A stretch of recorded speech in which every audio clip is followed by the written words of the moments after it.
ઊંચું ધ્વનિ। નેપાળની રાજધાની કાઠમંડુમાં ફાટી નીકળેલા હિંસક તોફાનોના કારણે હજારો પ્રવાસીઓ ફસાયેલા છે, જેમાં ગુજરાતના સુરેન્દ્રનગર શહેરના રતનપર વિસ્તારના યાત્રિકોનો પણ સમાવેશ થાય છે। સુરેન્દ્રનગરના વિરમભાઈ ડાભી અને તેમના પત્ની સહિત અનેક ગુજરાતીઓ કાઠમંડુની હોટલમાં ફસાયેલા છે અને ભારત સરકાર પાસે સુરક્ષિત પરત ફરવા માટે મદદની માંગ પણ કરી રહ્યા છે। નેપાળમાં ચાલી રહેલા જનરેશન ઝી આંદોલન અને હિંસક તોફાનોના કારણે કાઠમંડુ અને પોખરા જેવા શહેરોમાં અરાજકતાનો માહોલ છે। આ હિંસામાં સરકારી ઇમારતો, સંસદ ભવન અને હોટલોને પણ નિશાન બનાવવામાં આવી છે। સુરેન્દ્રનગર શહેરના રતનપર વિસ્તારના રહેવાસી વિરમભાઈ ડાભી અને તેમના પત્ની પણ કાઠમંડુની એક હોટલમાં અટવાયેલા છે। વિરમભાઈ ડાભીએ એક વિડીયો દ્વારા ભારત સરકાર અને ભારતીય દૂતાવાસને મદદની અપીલ કરી છે। તેઓ હાલ હોટલમાં સલામત છે, પરંતુ બહાર નીકળવું અશક્ય બન્યું છે, કારણ કે શહેરમાં રસ્તા ઉપર આગચંપી કરવામાં આવી રહી છે અને કર્ફ્યુ પણ લાગુ કરવામાં આવ્યો છે। આખી આશ્રમમાં તોડફોડ કરી આગ ચાપી અને બધા યાત્રાળુઓ પોતાના જીવ બચાવવા ભાગ્યા અને ક્યાં ગયા ખબર નથી। કેટલાય પરિવારો તો કદાચ વિખૂટા પણ પડી ગયા હશે, બાકી કંઈ સમજ પડતી નથી। અત્યારે કાઠમંડુમાં શાંતિ છે, પણ ચારે તરફ આર્મી છે। અત્યારે અમે જે હોટલમાં ઉતર્યા છીએ એ રામ હોટલ ગૌશાળા ચોકથી આગળ છે।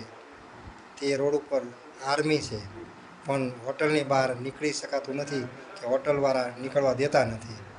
બસ અમે અમારી રીતે સાચવી અને અમે રહ્યા છીએ, બાકી સરકાર તરફથી અહીંની સરકાર તરફથી અમને કોઈ સંગઠન કે યુનિયન દ્વારા અમારી હેલ્પમાં આવ્યા નથી। તો આજ અંગે વધુ વિગત મેળવી લઈએ। સંવાદદાતા ફઝલ અમારી સાથે જોડાઈ ગયા છે। ફઝલ, નેપાળમાં અત્યારે હાલ સ્થિતિ, કેટલાક ગુજરાતીઓ, એમાં સુરેન્દ્રનગરના રતનપર ગામના 2 વ્યક્તિઓનો સમાવેશ, શું વિગતો, પરિવારજનોનું શું કહેવું છે? ખાસ કરીને હાલની પરિસ્થિતિમાં નેપાળમાં હિંસક ઘટનાઓ બની રહી છે, ત્યારે ખાસ કરીને નેપાળની રાજધાની કાઠમંડુ આવેલી છે, ત્યાં સુરેન્દ્રનગરના પણ 2 યાત્રિકો હાલ ફસાયેલી હાલતમાં છે। ત્યારે ખાસ કરીને નેપાળમાં કાઠમંડુમાં ફાટી નીકળેલા તોફાનમાં સુરેન્દ્રનગર શહેરના રતનપર વિસ્તારમાં રહેતા યાત્રિકો છે તે ફસાયા છે। ખાસ કરીને સોશિયલ મીડિયા ઉપર બંને યાત્રિકો એટલે કે બંને દંપતીઓ દ્વારા સોશિયલ મીડિયા ઉપર વિડીયો વાયરલ કરી અને ભારત સરકાર પાસે મદદ માંગવામાં આવી છે। ફસાયેલા ગુજરાતીઓને હોટલની બહાર નીકળવા દેવામાં નથી આવી રહ્યા। ખાસ કરીને 300 થી વધુ યાત્રિકો ફસાયા હોવાનું વિડીયોમાં અનુમાન છે।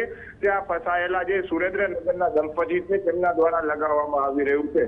સુરેન્દ્રનગર શહેરના રતનપર વિસ્તારમાં રહેતા વિરમભાઈ ડાભી અને તેમના પત્ની છે તે કાઠમંડુમાં ફસાઈ ગયા છે। જોકે તે ફરવા ગયા હતા અને તે દરમિયાન આવી હિંસક પ્રકારની ઘટનાઓ બની છે અને ખૂબ જ તંગ જે પરિસ્થિતિ છે તે સર્જાઈ જવા પામી છે। સુરક્ષા દળો પણ પરિસ્થિતિને કાબૂમાં લેવામાં નિષ્ફળ નીવડ્યા હોવાનો પણ જે મદદનો વિડીયો વાયરલ કરવામાં આવ્યો છે તે દંપતી દ્વારા જણાવવામાં આવી રહ્યું છે।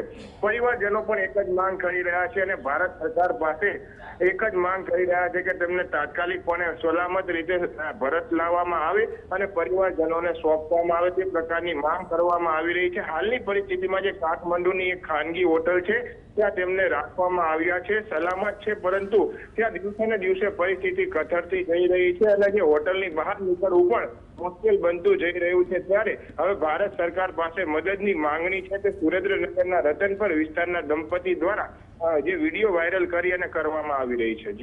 જી આભાર ફઝલ, સમગ્ર માહિતી આપવા બદલ।